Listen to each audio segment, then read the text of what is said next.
अवधूत चिंतन श्री स्वामी समर्थ महाराज की जय. श्री गुरुदेव दत्त.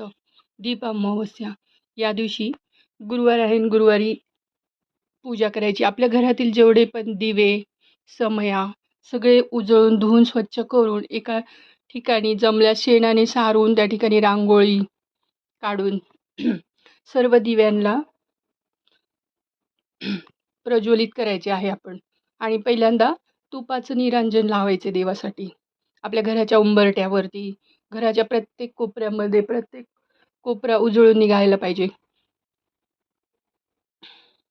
गंध फूल अक्षदा वाहून त्यांची पूजा करायची. नैवेद्य म्हणून आपण खीर करू शकतो व लसूण विरहित कांदा लसूण विरहित स्वयंपाक म्हणजे नैवेद्यही दाखवू शकतो.